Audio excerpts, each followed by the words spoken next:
Merci d'être présent. Je remercie les maires ici présents de différentes communes qui ont fait partie des signataires de la pétition. Je suis absolument d'accord avec mon homologue Rocher.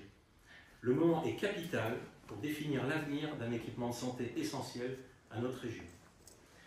Je ne parle pas du simple déménagement de l'hôpital Rocher, mais bien de la création du futur hôpital de territoire pouvant répondre aux besoins croissants d'accueil et de soins, avec les perspectives indispensables d'évolution dans les années à venir.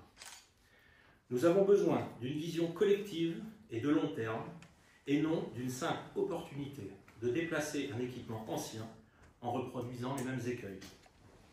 Un peu de contexte.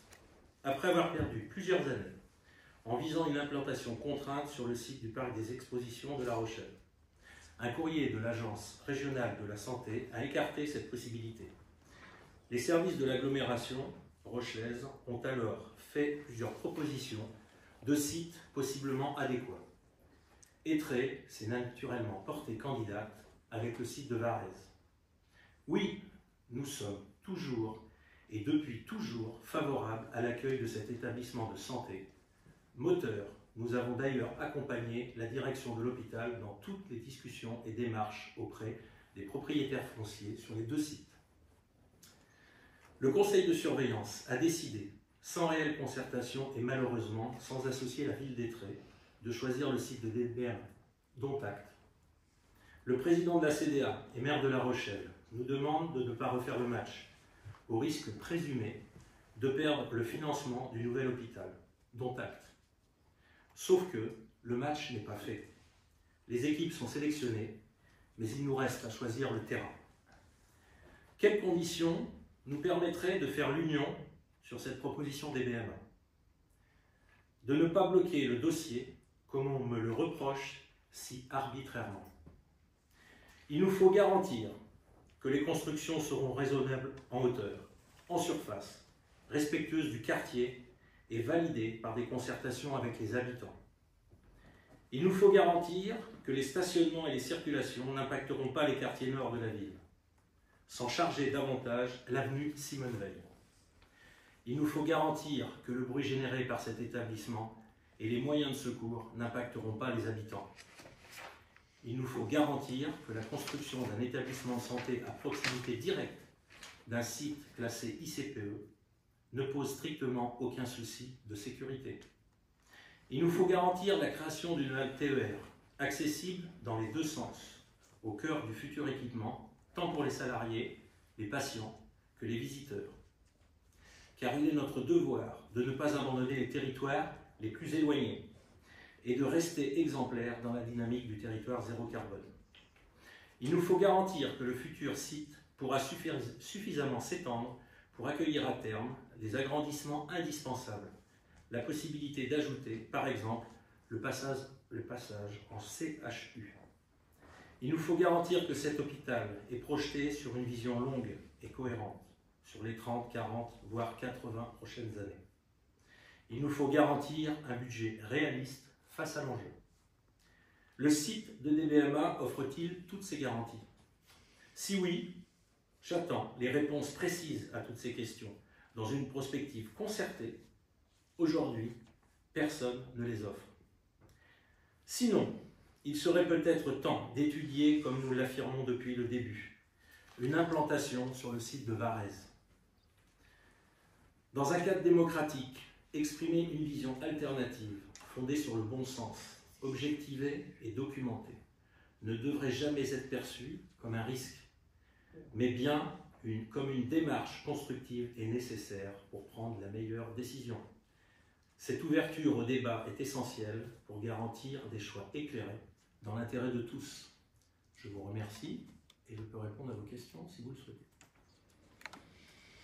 Le site de Varèse est un site en zone agricole, ce qui visiblement serait le principal écueil pour l'implantation de l'hôpital, quelque chose qui n'est pas permis véritablement dans la loi. Qu'avez-vous à répondre? Alors, le site n'est pas en zone agricole. Aujourd'hui, il est en zone 2AUX, donc constructible à court terme, une dizaine d'années. Mais il suffit de changer, modifier le PLUI, le passer en 1 ou en AUX, et on peut construire immédiatement. d'autres questions. Vous avez échangé directement avec Jean-François Fontaine? On a essayé plusieurs fois de lancer le débat et d'avoir des échanges, mais pour l'instant, on a une fin de non-recevoir. On nous impose aujourd'hui le site des BMA. Le conseil de surveillance a choisi, donc voilà, c'est la seule réponse que j'ai aujourd'hui. Concrètement, qu'est-ce que vous proposez? Qu'est-ce qu'on fait? J'ouvre la porte aujourd'hui en disant, ok, vous choisissez des BMA, on nous l'impose, on nous demande d'être tous alignés et les uns derrière les autres. Je veux les garanties en fait.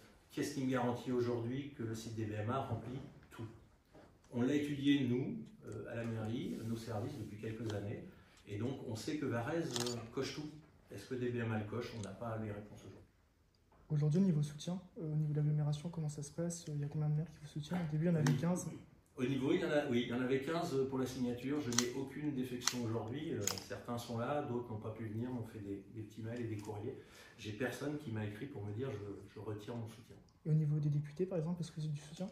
Député, oui, M. Falorni me suit beaucoup. Certains autres ne veulent pas se prononcer. J'ai demandé plusieurs fois, mais M. Falorni, je crois qu'il s'exprimera dans les jours qui suivent et effectivement me soutient sur cette démarche.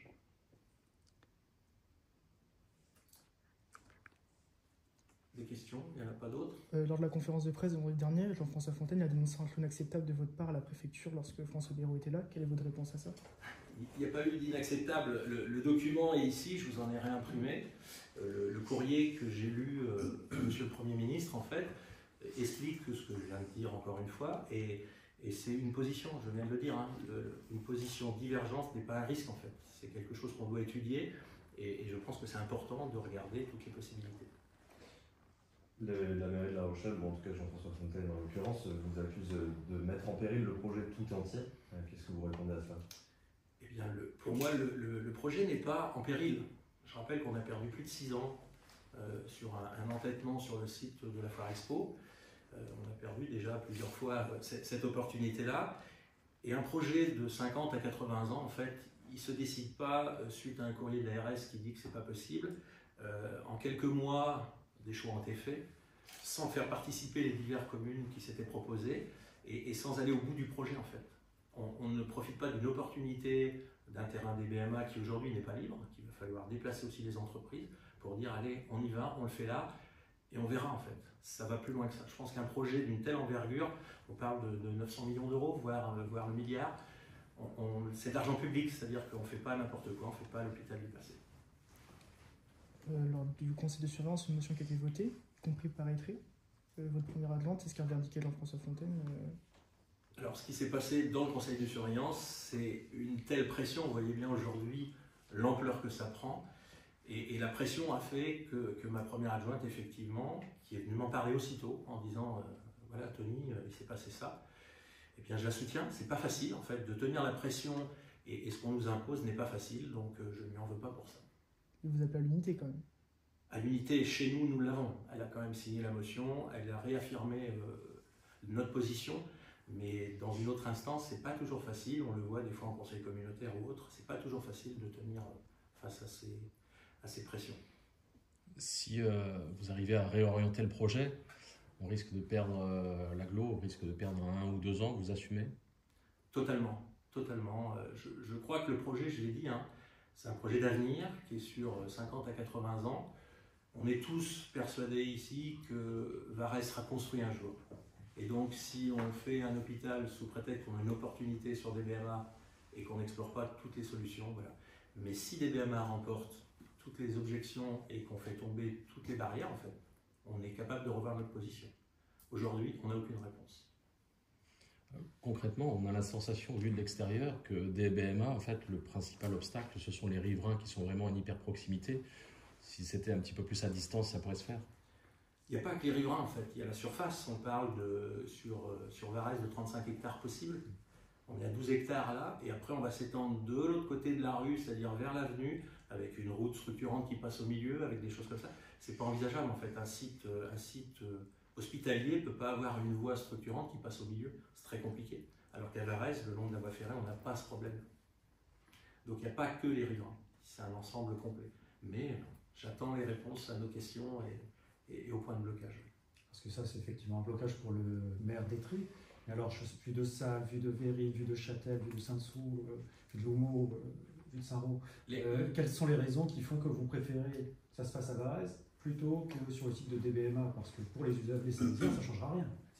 L'accessibilité, en fait. Si, l'accessibilité, ça change tout. C'est bien plus facile pour les communes qui sont à l'est ou au sud de venir sur Varèse que de rentrer dans les traits pour aller à l'hôpital. Je tournerai à gauche. Parce qu'on n'est pas obligé de passer par la... Vous aurez un accès direct, au lieu de passer sur une voie structurante qui rentre dans La Rochelle, qui est déjà bien remplie. Et si on rajoute en plus ces circulations-là, aujourd'hui l'accès à l'hôpital se fait par plusieurs points. Demain, il se fera à 99% par Simone Veil, parce qu'il sera en lien directement avec la Rocade. Et il alimente aussi La Rochelle. Aujourd'hui, on passe par Villeneuve-les-Salines, on passe par différents points pour aller à l'hôpital. Et là, ça ne sera plus le cas. L'accès direct sera Simone Veil. Et donc, ça sera très compliqué d'y accéder. Pas d'autres questions? Je ne sais pas si dans le public il y a d'autres questions. Mais Vous maintenez, si rien ne bouge du côté de Jean-François Fontaine, vous continuez, vous saisirez le TA, vous engagerez les procédures s'il le faut. on n'en est pas là aujourd'hui. On n'en est pas là aujourd'hui. Aujourd'hui, on ouvre la porte pour dire comment on fait, quelle solution. Levez-nous les obstacles en fait. Si peut-être qu'on s'est trompé, peut-être qu'on n'a pas été assez objectif. Si on a les levées d'obstacles, il y a l'affaire à régler. S'il n'y a pas les levées d'obstacles, on verra le moment venu ce qu'on fera. Vous attendez que ce soit Jean-François Fontaine qui aille bien? L'un ou l'autre, c'est pas un problème. Je peux, à la fin de la conférence, lui passer un petit coup de fil et lui dire quand est-ce qu'on se voit, c'est pas le souci. Mais ça va au-delà, c'est pas que Jean-François Fontaine, il y a le conseil de surveillance, il y a tout le monde à mettre autour de la table, y compris les élus communautaires, à minima. Vous souhaitez qu'on rouvre un débat en conseil communautaire? Il n'a jamais été ouvert. C'est pour ça qu'on ouvre, si vous voulez. Ouais, il n'a jamais été ouvert. Vous appelez à ce qu'on ouvre le débat en conseil Et il doit être ouvert avec les maires, avec les instances. C'est très important. On a en débat communautaire pas toujours ces discussions entre maires qui sont très importantes en fait. Les maires des fois sont un peu loin des décisions parce que diffus dans le nombre de conseillers communautaires. Voilà. Au niveau de la CDA, vous ne serez peut-être pas assez écouté sur certains projets, même sur l'ensemble des projets? Pas toujours écouté, mais il n'y a pas que ça en fait, c'est mettre les sujets sur la table en fait. On ne doit pas forcément être écouté, mais ils doivent être débattus, ils doivent être travaillés entre nous. C'est bon pour tout le monde, je vous remercie toutes pour ce moment. Merci beaucoup.